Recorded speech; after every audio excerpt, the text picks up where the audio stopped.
हमारे अरब ममालिक OIC का इजलास बुलाते हैं और इस OIC के इजलास में सिर्फ लब्बैक कहते हुए दाखिल होते हैं, लेकिन इसका भी नतीजा कुछ नहीं निकलता। जॉर्डन की तरफ से एक स्टैंड सामने आया है और ये कहा गया है कि इंडिया उस जगह पर है दुनिया में जहां पर वो एक बिगर रोल प्ले कर सकता है।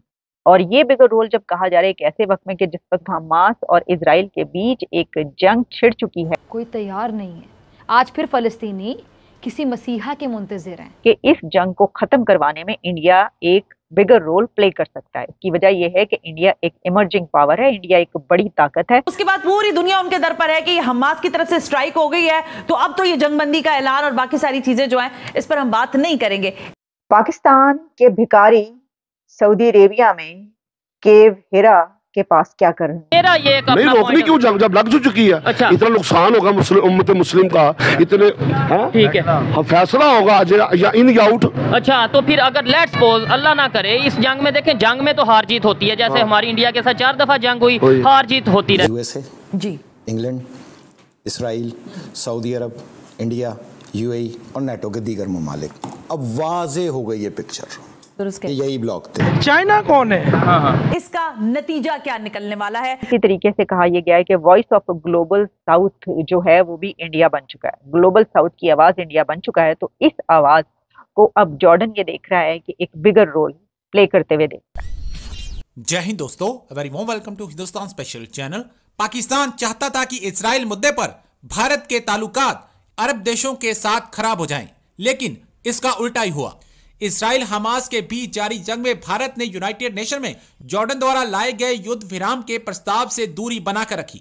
भारत के इस रुख पर अटकलें लगाई जा रही हैं कि खाड़ी के मुल्कों के साथ भारत से संबंधों पर असर पड़ेगा, लेकिन अब जॉर्डन के राजदूत ने भारत के इस रुख पर प्रतिक्रिया दी है। जॉर्डन को यकीन है कि इजराइल हमास जंग में भारत का रोल अहम होगा। जॉर्डन के यूनाइटेड नेशन में लगाए गए प्रस्ताव पर भारत की दूरी बनाने को लेकर राजदूत मोहम्मद अल कायद ने कहा है कि भारत एक स्वतंत्र देश है, उसे मर्जी है कि वो अपना पक्ष रख सके, हम इस पर कुछ भी नहीं बोल सकते। साथ ही जॉर्डन ने कहा भविष्य में भारत दोनों पक्षों के बीच में बड़ी भूमिका निभा सकता है। उन्होंने कहा कि पिछले सप्ताह भारत ने उस प्रस्ताव पर मतदान नहीं किया था जिससे 7 अक्टूबर को हमास या हमास के हमलों के दौरान बंधक बनाए गए इसराइलियों का उल्लेख नहीं था।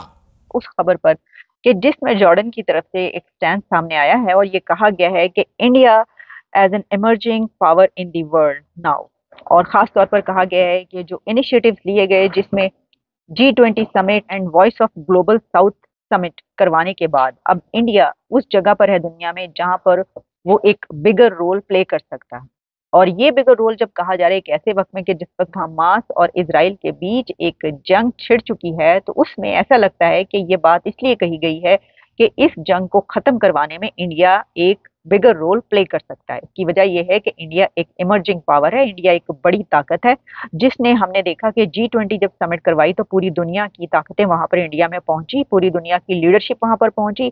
और इसी तरीके से कहा यह गया है कि वॉइस ऑफ ग्लोबल साउथ जो है वो भी इंडिया बन चुका है, ग्लोबल साउथ की आवाज इंडिया बन चुका है। तो इस आवाज को अब जॉर्डन ये देख रहा है कि एक बिगर रोल प्ले करते हुए देखता है। अब ये बात कहाँ पर की गई है? ये जॉर्डन के एम्बेसडर ने की है इंडिया में। उन्होंने ये बात की दिल्ली में, जिसमें उनसे इंटरव्यू था और उस इंटरव्यू के दौरान उन्होंने कहा कि जो एक रेजोल्यूशन हुई इससे पहले जॉर्डन की तरफ से, उसमें कुछ कंट्रीज ने एब्सटेन किया था। आप जानते हैं हमास और इजराइल पर वो रेजोल्यूशन थी और कुछ कंट्रीज ने उसकी सपोर्ट की थी, कुछ ने उसके खिलाफ वोट दिया था। इंडिया ने एब्सटेन किया था। तो जॉर्डन के एम्बेसडर की तरफ से कहा गया कि ये इंडिया का जो है वो इंटरनल मामला है, वो किसी के साथ भी खड़ा हो सकता है या जो भी जिस तरफ भी वोट करना चाहे कर सकता है, इस पे हमें कोई प्रॉब्लम नहीं है। लेकिन हम ये देख रहे हैं कि इंडिया दोनों तरफ रोल प्ले कर सकता है। अच्छा, अब ये जो दोनों तरफ रोल प्ले करने की बात है, इसमें हमें ये नजर आता है कि हमास और इजराइल, यानी किसी से भी बात मनवानी हो, किसी को टेबल पर लाना हो, किसी से डायलॉग करना हो, जंग बंदी की बात करनी हो, तो जब पहले भी यूक्रेन और रशिया के बीच जंग छिड़ी थी तो उस वक्त जिस कंट्री का नाम बार बार लिया जा रहा था और जिस प्राइम मिनिस्टर का बार बार नाम लिया जा रहा था वो नरेंद्र मोदी साहब थे, जिनके मुतालिक कहा जा रहा था कि इस जंग को बंद करवाने, खत्म करवाने में वो अपना किरदार अदा कर सकते हैं। इसकी वजह यह है कि उस वक्त भी कहा गया था कि इंडिया का जो रिलेशन हैं वो रशिया के साथ भी डेकेड्स पुराने बहुत दोस्ती, और यूक्रेन के साथ भी वो अपने ताल्लुकात ऐसे रखते हैं कि उनको भी कह सकते हैं। और फिर हमने देखा कि ज़ेलेंस्की की तरफ से बार बार इंडिया को पैगामात भेजे गए और नरेंद्र मोदी साहब से उन्होंने राब्ता भी किया ज़ेलेंस्की साहब ने, और फिर दोनों के बीच जो है ये हुआ कि जनाब वो जो है वो इसके बीच में पड़े, और फिर रशिया की तरफ से भी इस तरह की चीज़ें हमें देखने को मिली। तो इसी तरीके से अब ये बात कही जा रही है। अच्छा, उसके ऊपर क्या स्टैंड आया, तो उसके ऊपर इंडिया ने बड़ा ही एक कहते हैं कि असूली स्टैंड लिया था, और वो उन्होंने ये कहा था कि बल्कि उस जंग के दौरान बिल्कुल साफ साफ नरेंद्र मोदी साहब की तरफ से प्रेसिडेंट पुतिन साहब को कहा गया था कि ये जंग का दौर नहीं, ये एरा जंग का नहीं है। हालांकि इतनी दोस्ती, इतने ताल्लुकात, रशियन ऑयल भी ले रहे हैं, सब कुछ कर रहे हैं, लेकिन जो असूली स्टैंड है वो अपनी जगह पर। मोदी साहब फरमाते हैं, पुतिन साहब, ये एरा रशिया के लिए जो है वो जंग का नहीं है, ये एरा किसी भी कंट्री के लिए, दुनिया के लिए ये जंग का नहीं, ये दौर जंग का नहीं। अब देखें ना, वो तो आर्टिफिशियल इंटेलिजेंस की बात कर रहे हैं वहां पे, दिसंबर के मंथ में, एक महीने के बाद आर्टिफिशियल इंटेलिजेंस को अब लीड करेगा इंडिया, और as a global leader in artificial intelligence हम उसको देखेंगे लीड करता हुआ। तो वो क्यों ये चाहेगा? टेक की बात करने वाला, टेक्नोलॉजी की बात करने वाला कंट्री तो कभी भी ये नहीं चाहेगा। तो उन्होंने बिल्कुल मुंह पर कह दिया पुतिन के कि जनाब आप इस तरह ना करें, ये जंग का नहीं है। तो क्या इस वक्त जो ये बात की गई है कि India staying in middle to have a role in future on both sides says Jordan and why, ये बात कही गई है, जो कि मैंने आपको बताया कि एक इंटरव्यू के दौरान उन्होंने इस पे बात की।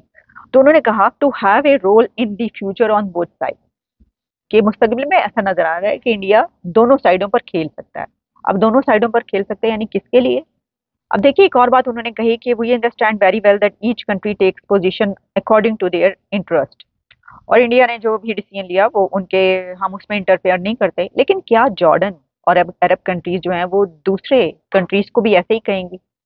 कुछ कंट्रीज से तो उनको बड़ी शिकायतें, और वो उठा के बिल्कुल साफ साफ कह रहे हैं कि ये देखो इसने ये किया है, ये देखो इसने ये कर दिया, इसने हमारा साथ नहीं दिया, उसने इजराइल का साथ दे दिया, उसने हमास का साथ दे दिया। लेकिन इंडिया को वो ये नहीं कह रहे, उनके एनवाई ये कह रहे हैं इंडिया को कि भाई उनकी मर्जी है। और साथ ही वो इसलिए ये कह रहे हैं कि उनका कहना ये है कि इंडिया क्योंकि एक इमर्जिंग पावर है और वो ऐसा रोल प्ले कर सकता है कि वो किसी का भी साथ देगा, तो आगे चलकर अगर क्राइसिस बहुत बढ़ जाता है तो उस वक्त कोई तो ऐसा कंट्री हो कि जो बीच बचाव करवा सके, तो वो वही कंट्री करवा सकेगा जिसकी नॉन अलाइनमेंट की पॉलिसी रही हो।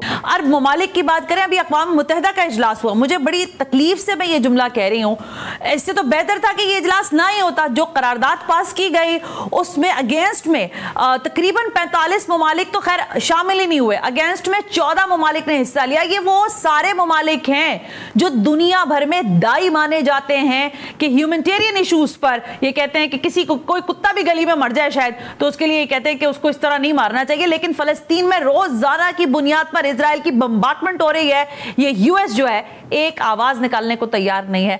हमारे अरब ममालिक OIC का इजलास बुलाते हैं और इस OIC के इजलास में सिर्फ लब्बैक कहते हुए दाखिल होते हैं, लेकिन इसका भी नतीजा कुछ नहीं निकलता।